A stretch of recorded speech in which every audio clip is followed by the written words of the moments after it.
say is guard your heart from hopelessness. Okay, just to talk about this, the whole of last week, the one thing the Lord kept talking to me about was false prophets and what they're doing to the church and all these things. And when I say that's the only thing the Lord would talk to me about, anytime the Lord would tell me to open a scripture that I've never read, false prophets. I read Ezekiel 34, if you want to read it, one of my favorite scriptures right now. Jude 1, as she talked about.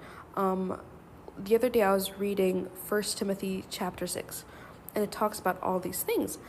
And again, along with this, the Lord was teaching me about what hopelessness does to us and how the devil uses it to fight us and fight our beliefs and fight just what God is doing. The thing about hopelessness, it's a lack of faith. You've lost faith in how God moves, how God acts, how God does things.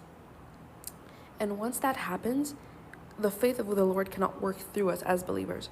Don't get me wrong, we're going to have false prophets. Like, that's one of the end time prophecies that we're seeing being fulfilled and is going to be fulfilled till the end of time.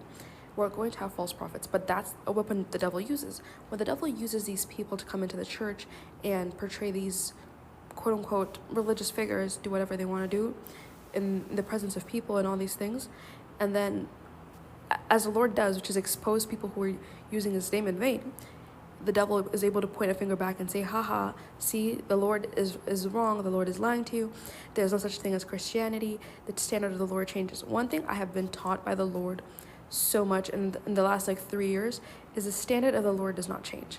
God's standards for holiness have never changed. They will never move. God's standards for what is good in his eyes have never changed. They will not be moved. They will not be changed.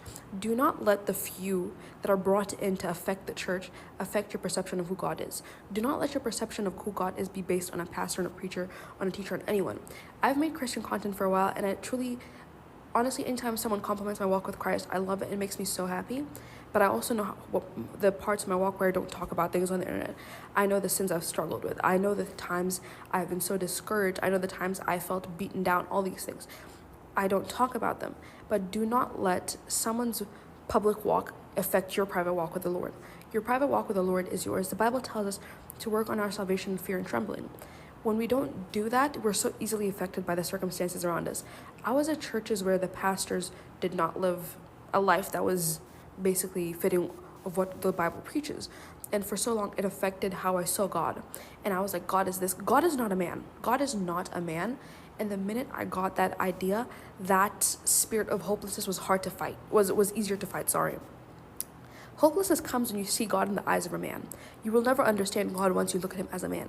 If you look at him as God, as a higher power, as a greater being, hopelessness is an easier spirit to fight.